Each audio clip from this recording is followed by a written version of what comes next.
2025 will be remembered as a period of transition, cautious optimism, and ambition, marked by significant player turnover and strategic transfer decisions. As the club prepares to return to the UEFA Champions League after a long absence, manager Thomas Frank and the board have sought to reinforce key positions, balance squad depth, and address the glaring need for goal-scoring reinforcements. The standout signing this summer was undoubtedly the loan acquisition of French forward Randall Kolo Muani from Paris Saint-Germain. The 26-year-old striker brings versatility, pace, and finishing quality to Spurs' frontline. His recent loan spell at Juventus demonstrated his ability to adapt across different top European leagues. Scoring 8 goals in just 16 Serie A appearances, Kolo Muani proved that he can handle pressure and contribute decisively at a high level. Tottenham's decision to bring him in on loan was driven by the injury to Dominic Solanke. With Solanke out long-term due to an ankle injury, Spurs needed to act fast to secure a suitable forward who could carry the goal threat, capitalizing on Kolo Muani's proven scoring ability and dynamic style of play. Kolo Muani's presence also adds tactical flexibility. He can operate as a central striker or drift wide, giving Thomas Frank multiple attacking options.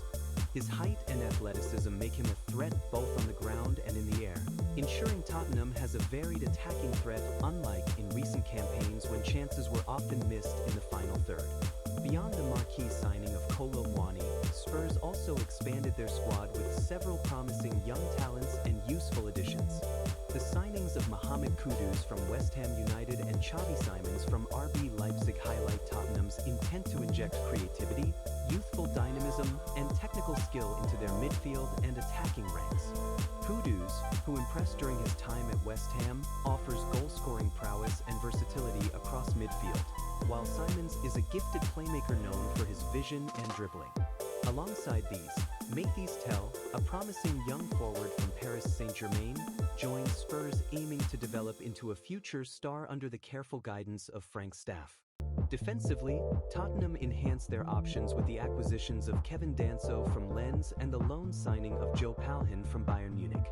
While the long-term defensive reinforcement remains a critical area, these signings aim to strengthen the squad's depth and competitiveness, allowing Spurs to better cope with the inevitable demands of a grueling season in the Premier League and Europe.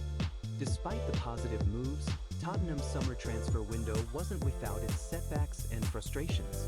The club's initial target for the number 10 creative role, Ebereki Eze of Crystal Palace, opted to join London rivals Arsenal, leaving Spurs scrambling for alternatives. This high-profile snub was a blow to both the club's transfer plans and fan morale, as Eze was seen as a perfect fit to replace the sidelined James Maddison. Spurs have thus far been cautious to rush a replacement, preferring instead to focus on youth development and internal competition to fill the creative void. Manager Thomas Frank has emphasized the need to balance the squad carefully, avoiding overcrowding in attacking areas while ensuring enough quality and options. Other transfer pursuits, such as attempts to bring in central defenders like Mark Guéhi from Crystal Palace or Manuel Akanji from Manchester City, didn't materialize before the window closed. These failures expose a potential weakness in Spurs' defensive build, which may prompt renewed efforts during the January transfer window. Defensive solidity will be crucial for Spurs as they compete for top honors on multiple fronts, and lingering concerns remain about squad depth in this area. The outgoing transfer activity also reshaped the squad. Bryan Gil's permanent move to Girona marks the end of several loan spells, as Gil has yet to cement a place in Tottenham's first team.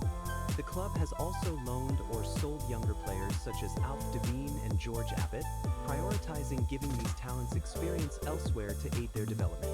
This pattern reflects Tottenham's ongoing focus on building a sustainable pipeline of top talent ready to contribute in coming seasons. On the pitch, Tottenham's early season performance will hinge on how well the new signings settle and integrate into Frank's tactical system. Kolo Muani's ability to immediately impact the team's attacking efficiency could well determine Tottenham's fortunes in a season packed with Premier League fixtures and daunting Champions League matches. The blend of youth and experience in the squad gives Spurs several promising options, but managing player fitness, chemistry, and adapting tactics to opponents will be key challenges for the coaching staff. In midfield, Tottenham will lean heavily on creativity from players like Mohamed Kudus, who combines scoring and playmaking quietly but effectively.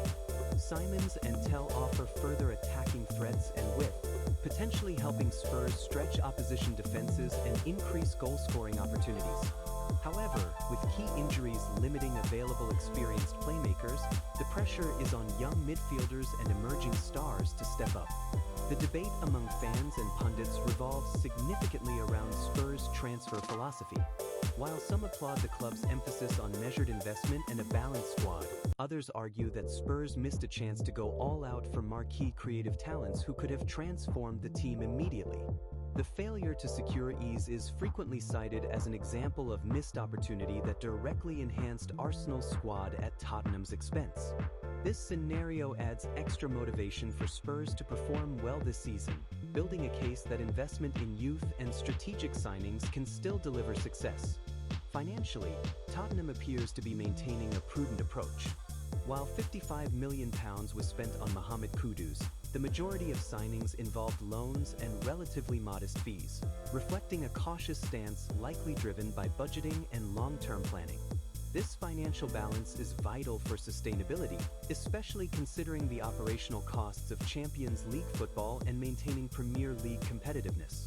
Looking ahead, Tottenham's focus will likely remain on optimizing the squad over the next 6 months.